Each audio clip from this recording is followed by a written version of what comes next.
Chapter 100 of Jojolion just recently released, and there was quite a bit of information to process in the second half of the chapter, and I fancied making another video discussing some of my thoughts on these things.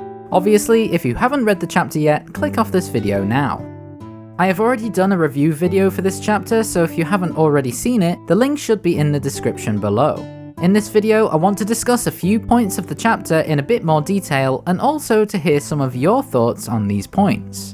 First of all, a good half of the chapter was the continuation of the da-da-da-da fight, which resulted in the rock insect finally dying by the hands of Rai Mamazuku. After this, Rai manages to get within 2 centimeters of Wonder of You. This even shocks the enemy stand, as it claims no one has ever gotten that close to it before.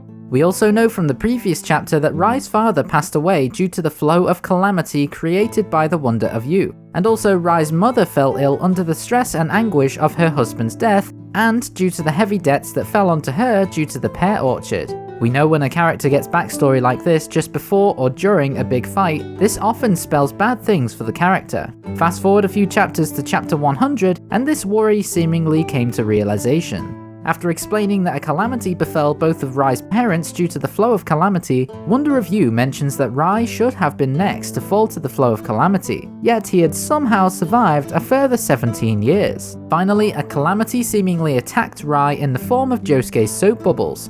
These soap bubbles appeared and took chunks out of Rai's head and shoulder. However, a few pages later, Rai mentions that this was not a calamity, but instead it was good fortune. Right there, as he lays dying, he begins spinning one of his unraveled fingers, explaining to Josuke that his soap bubbles are in fact singular lines spinning at incredibly fast speeds. This proves that Rai is knowledgeable of the spin from Steel Ball Run, a technique passed down in the Zeppeli family and the royal guards of Naples. The only known spin users were Gyro Zeppeli, his father, and Weka Pipo. Gyro taught the spin to Johnny in stages, similar to how Will Zeppeli in Phantom Blood taught Hamon to Jonathan. Now it seems history may be repeating, as we had a dying Mamazuku introducing spin to Josuke right in front of the enemy.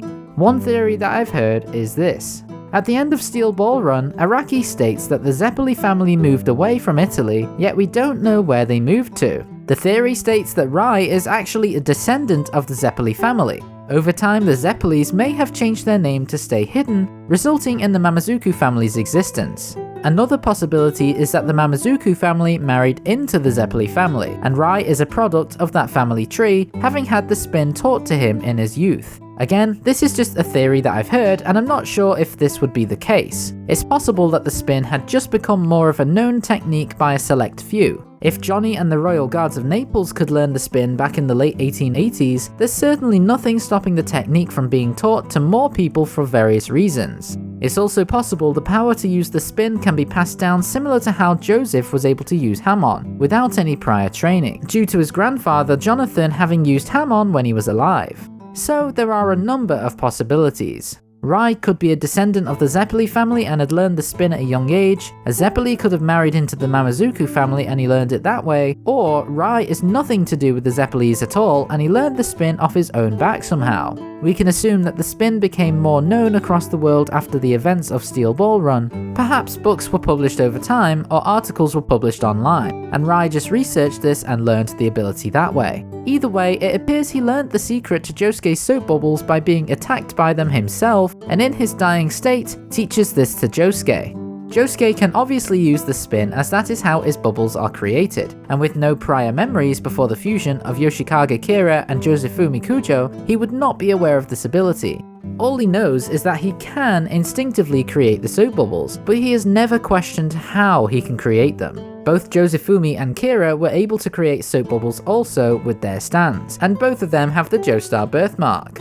We know Kira is a part of the Joestar family tree, and the Joestar birthmark nearly always means that that person is a part of the bloodline, hinting that Josefumi is related to Johnny and Kira also. The power of the spin may have been passed down through the Joestar bloodline once Johnny had learnt it. I believe Kira and Josefumi are also related somehow, and both of them can use the spin. We've seen in the past that members of a bloodline can manifest stands that are similar to each other. Daniel and Terence Darby both had similar stands, Jonathan and Joseph along with Holly all had Vine-esque stands, though I say this, it's not always the case.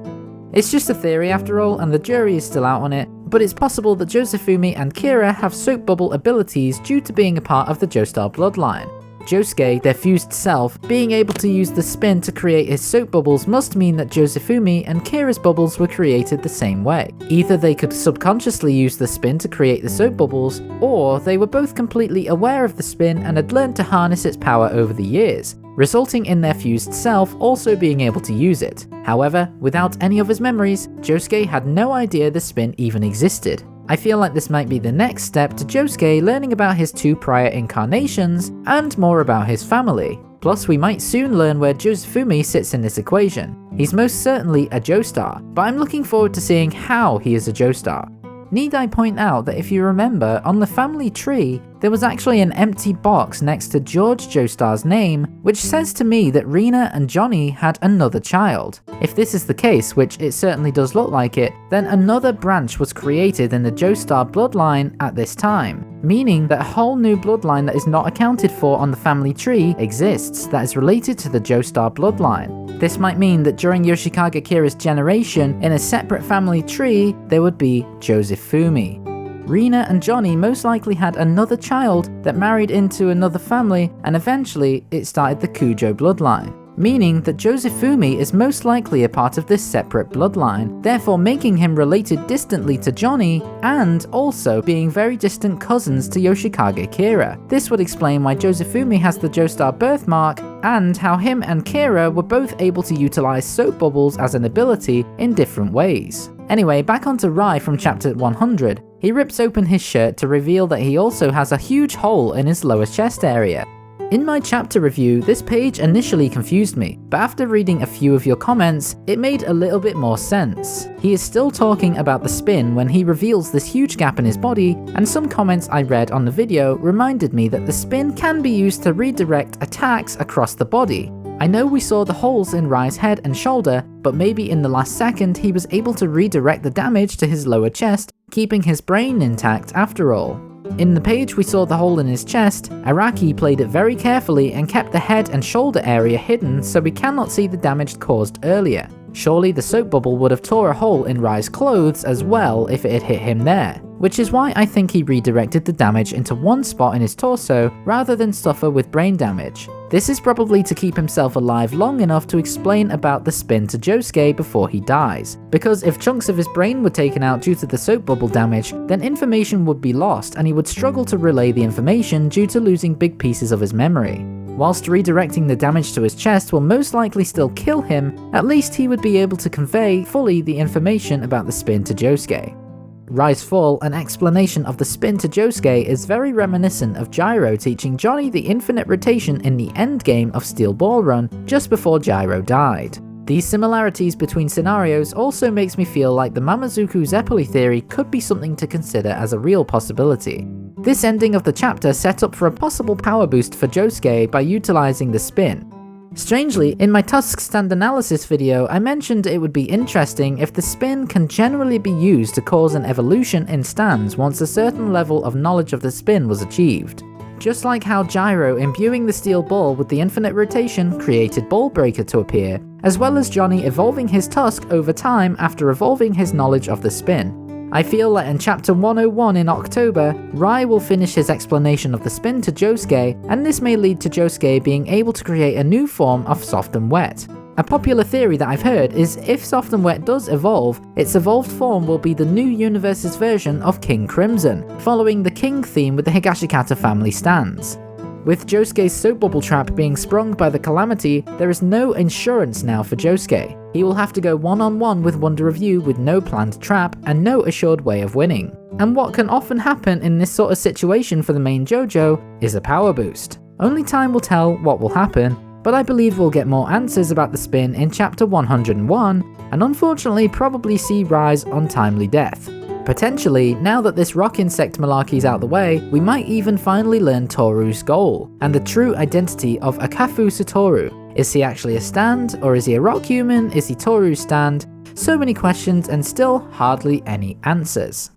This was my first attempt at making a discussion video based on a certain chapter or happening. It wasn't really made with any particular structure in mind, I just got my thoughts out on paper and recorded it.